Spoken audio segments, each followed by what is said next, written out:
Hello, ladies and gentlemen. Welcome back to my stream. I I had another idea, and I want to present it here today. Um, I've there's been a lot, there's for quite a long time.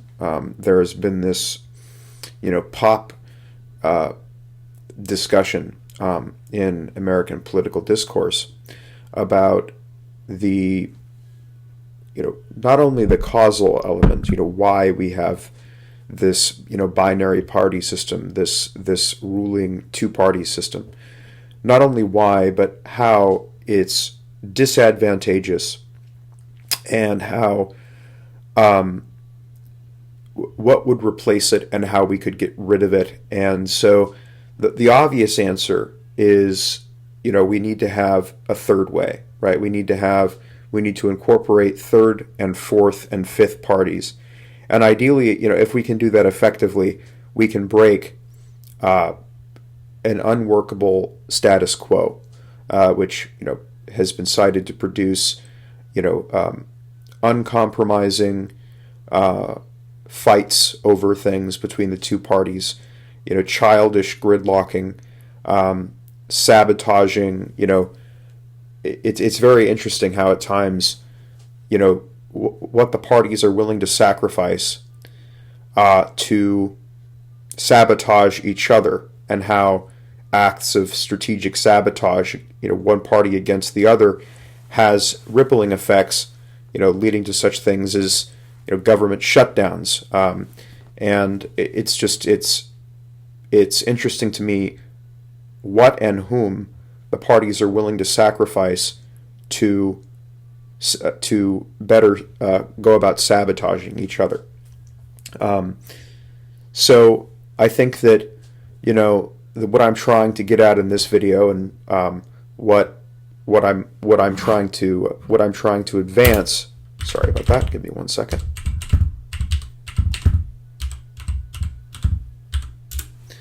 Whoops.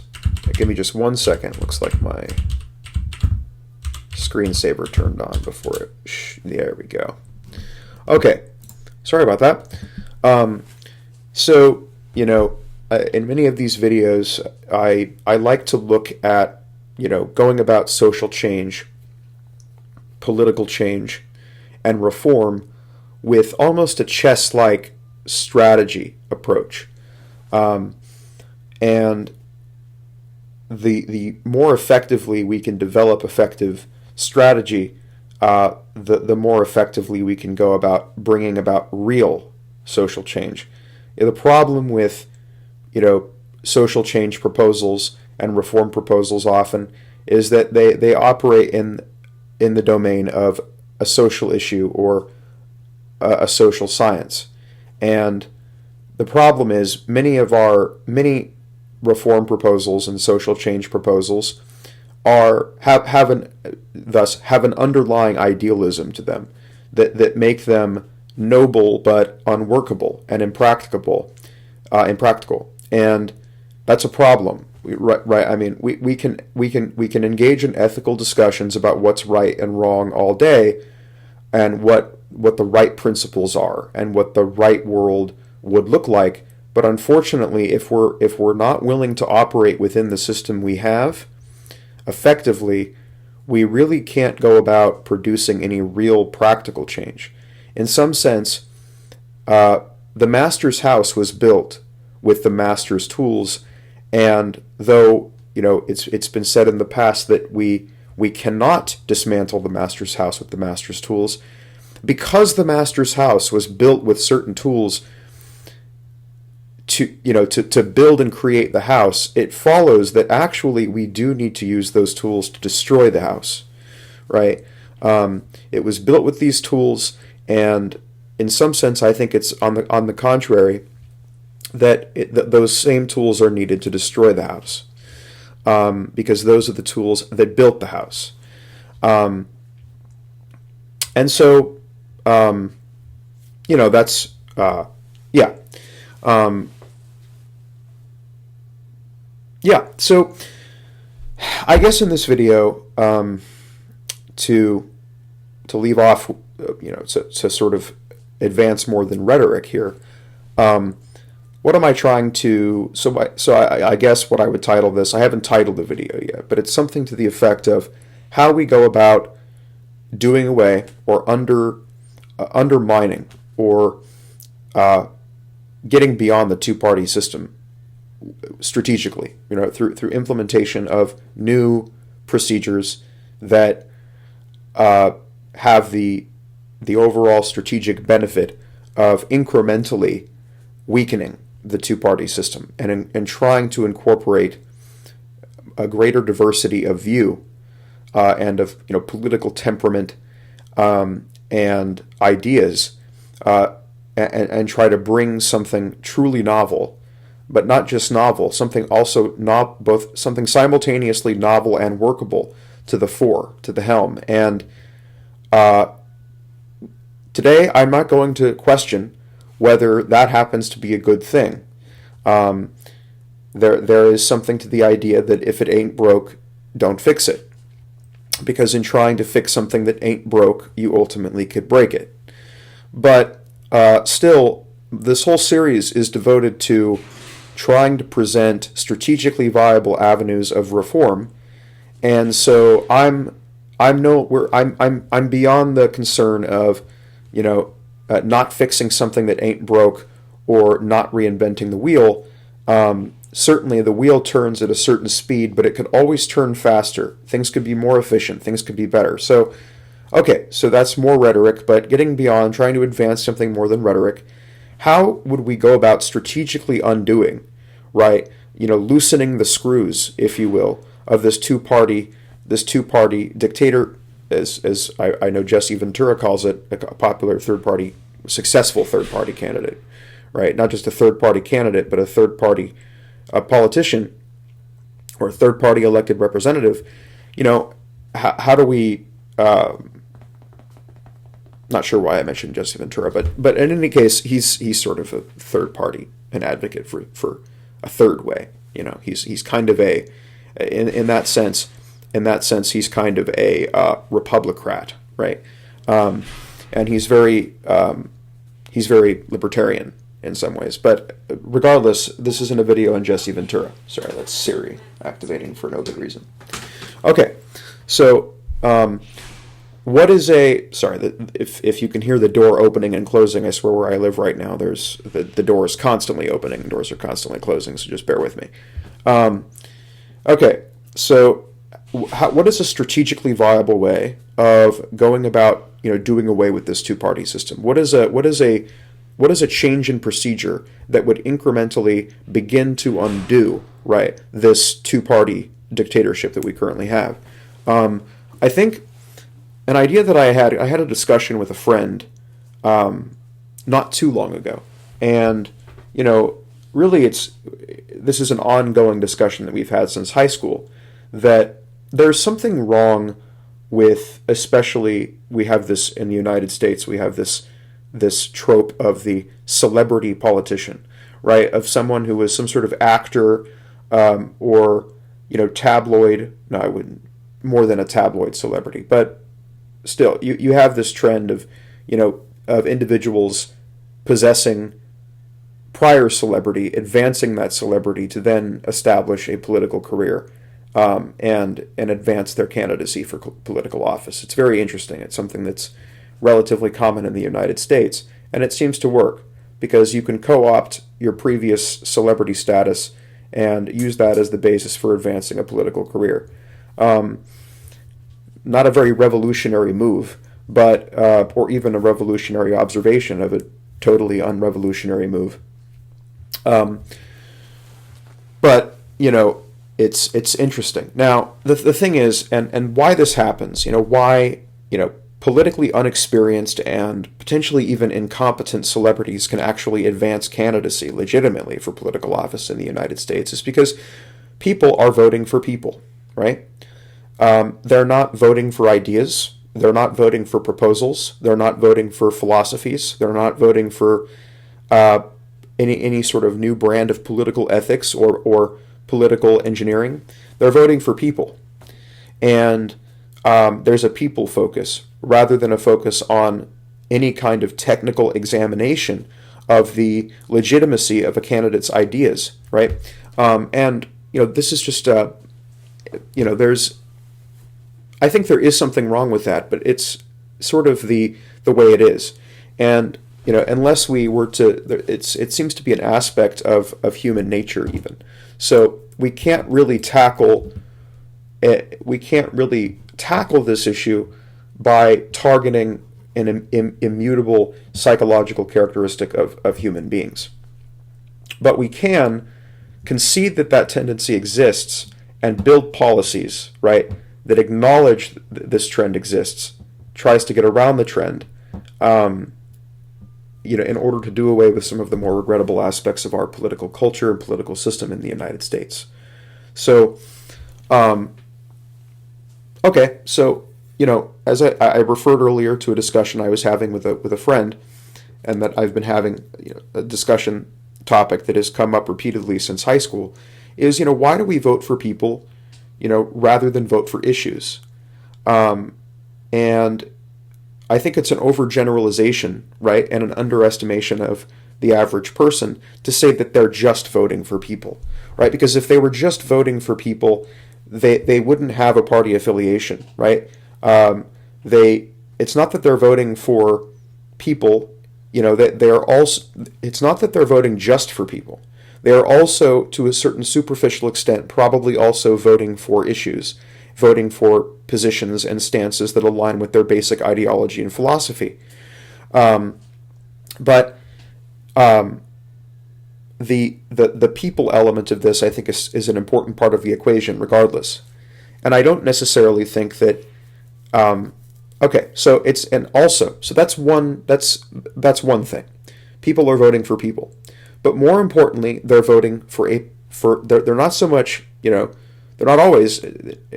It's somewhat superficial. It's not even necessarily that they're voting for people. They're voting for a party, right? They're voting for a representative of a party, and they're voting for a party that they affiliate themselves with or identify with. And that's really the problem, is that people are not voting. They're not taking a more technical and deeper examination of issues and the positions of a particular party. They're sort of in a rough, sort of gisty, heuristical way, voting for a particular party because they've identified with it in the past. It's that affiliation has seemed to work in terms of their evaluation of political performance, and so they're voting for. Sometimes it's about the person more so, but generally they're voting for a particular party first. And so you'll notice the way that our ballots work, our electoral ballots work, is, there's the reference to the candidate for the party, but more importantly, there's the reference not just to the candidate, but to the party the candidate represents. And, basically on that, under that basic structure, ballot structure, people are, checking a box right next to a person and a party affiliation, and it doesn't go much deeper than that. Now, is there, this video devotes itself to being a larger strategy to do away with the two-party system in the United States, but specifically, I'm trying to build up right to that central goal, but there are a lot of smaller, incremental, more local, procedural tinkerings that I'm advocating for here that would, lead us up to achieving that larger macro goal. So, in any case, how do we go about, what exactly am I suggesting here in terms of a change in how people vote, right, in our democracy, and what they vote for and who they vote for? I would argue that ballots should not be structured in the way that I've described, right? A checkbox, a single checkbox next to a person and party affiliation. I think a better structure for our ballots is actually to have opinion survey ballots rather than the ballots that we currently have, right? So our ballots are structured in the way of a question survey rather than in the way of, simply ticking a box next to a person and party affiliation. I think our ballots rather should be structured as opinion surveys, or electoral surveys rather, on specific issues, right? With specific questions, specific yes or no questions, yes or no propositions that people either, tick yes or no next to. And so, in this way, I'm advocating for a basic, restructuring and redesign of electoral ballots, and such that people will not simply be, ticking an affirmation, next to a person and a party. They're rather going to be answering deeper, not technical, but deeper, survey questions, political survey questions, and either affirming or negating a yes or no proposition. A lot of political surveys are structured like that. A woman should have, for instance, an example, a woman should have a right to choose, right? Yes or no. And, a person would either affirm or negate that proposition, but that would be the basic structure that these, opinion surveys would have, or that these electoral surveys would have. They'd be based on opinion, but they're specifically electoral surveys. And, now the way this would work is that people are no longer specifically, voting for a person or a party per se. They are either affirming or negating specific, yes or no propositions on specific issues. And in doing so, right? Okay, so how exactly would this work? How does that help us elect anyone, right? I mean, this seems logistically cantankerous. Well, I think the way that we would go about doing this is that we would design. Who would design is not really a question I'm willing to investigate here, even if it's decisively unanswerable. But regardless, I think that so how does a person's answers on this electoral ballot, how does that accomplish the goal of electing anyone, right? In our representative or electoral democracy. Well, I think the way that this could work is, a person either affirms or negates the yes or no proposition, and depending on whether they affirm or negate, right, that their answer, right, to that specific proposition would either constitute a vote, right, for a particular party, right, and and it wouldn't always be the case that it would be a vote for a single party, right, depending on how they answer. They answer yes or no, either affirm or negate this yes or no issue proposition. We'll call it an issue proposition. Depending on how they answer, whether that affirms or negates, if they affirm, then that would be a vote going to, one or multiple of the parties, all of the parties that would align with that answer to that proposition, that electoral ballot proposition. If the voter negates the yes or no proposition, goes for the no answer, that would similarly translate into a vote for one or more of the parties that would align with that specific answer to that particular yes or no ballot proposition. And essentially then, through that sort of logistical channeling of, and conversion between, answers to yes or no propositions, to yes or no propositions, so we essentially, logistically, we would convert answers to these yes, either affirmations or negations of these yes or no propositions into votes, right?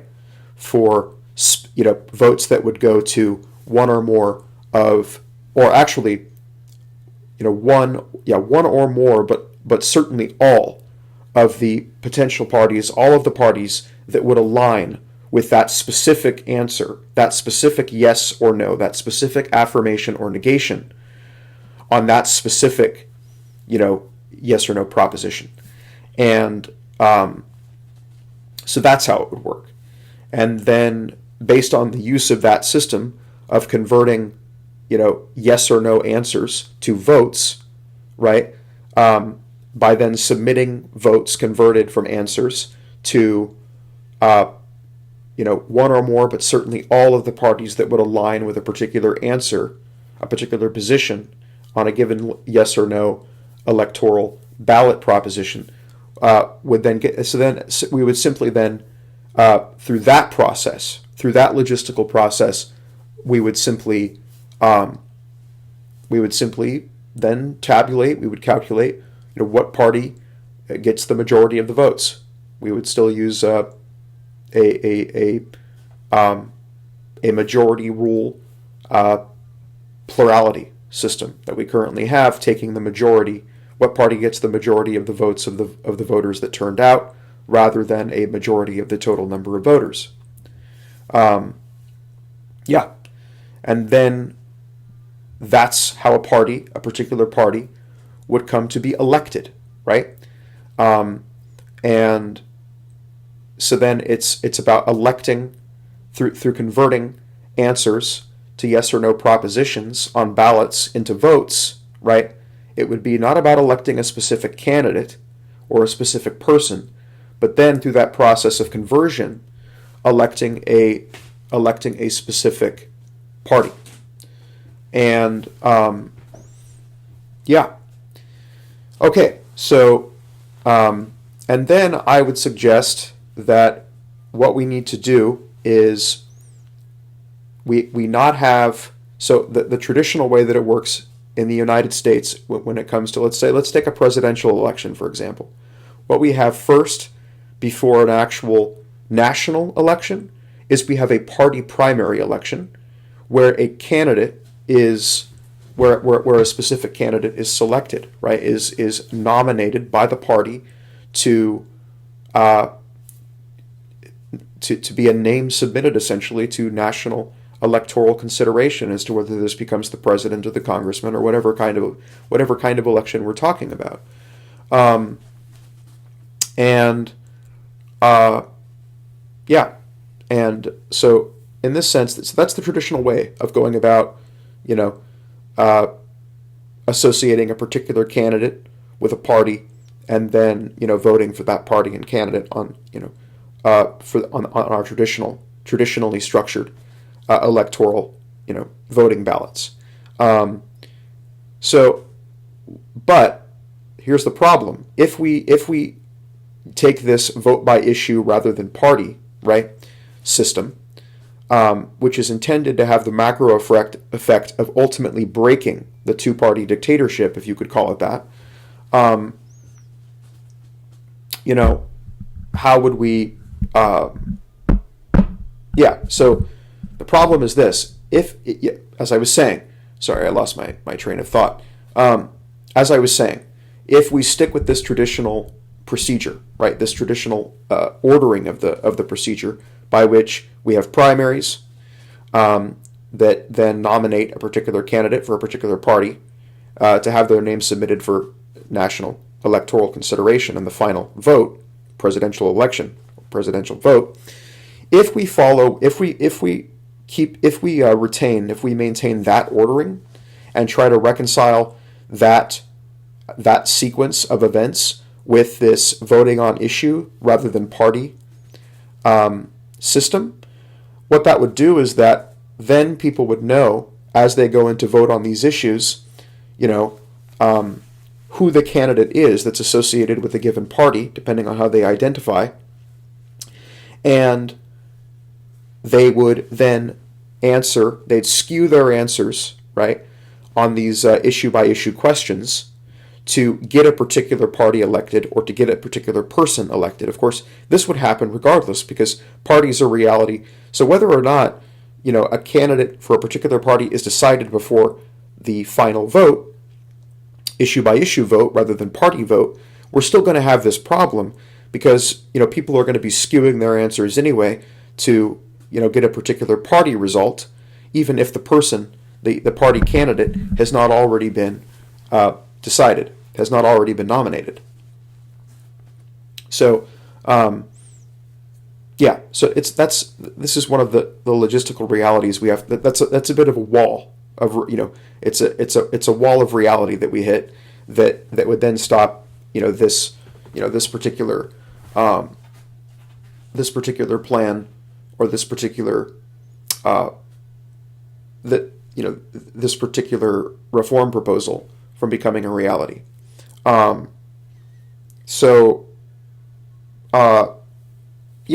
That's. Oh, okay. So sorry. Kind of. There's much to unpack here. So I need to organize my thoughts a bit more. Okay. So, all right. Where was I? Where should we go from here? So what I would suggest is that, to resolve this issue of, to prevent people from skewing their answers on these issue-by-issue surveys, electoral surveys, to prevent them from doing that, what we could do is, which we couldn't do to begin with, because people are going to be skewing their answers to align with a particular party anyway, whether or not the candidate for that party has been decided. What we could do is that we could replace primaries. I think this is kind of clever. We could replace primaries with secondaries, right? So what we would do instead is that after people have, filled out their electoral survey ballots, and, the party that gets the majority, the plurality majority, is decided, we could then, instead of having primaries, have secondaries, where then the candidate for the party that won is elected amongst the members of the party. And that would prevent people from skewing their answers to get a certain person. But they're going to be skewing their answers anyway to get a certain party. So, replacing primaries with secondaries isn't an absolute, it certainly isn't an absolute solution to this problem. But anyway, that's the idea. I think ultimately what it could do, if the electoral survey ballots are designed intelligently enough, what it could decisively do is it would break the two-party binary. It would break the two-party, as Jesse Ventura calls it, the two-party dictatorship.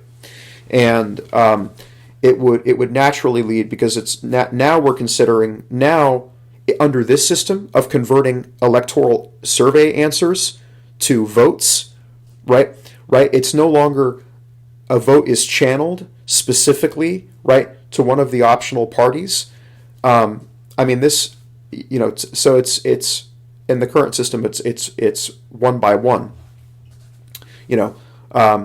but in this system of converting answers to votes for particular parties, a natural element of this is that, all parties are eligible to receive votes, right? That's one constituent of this.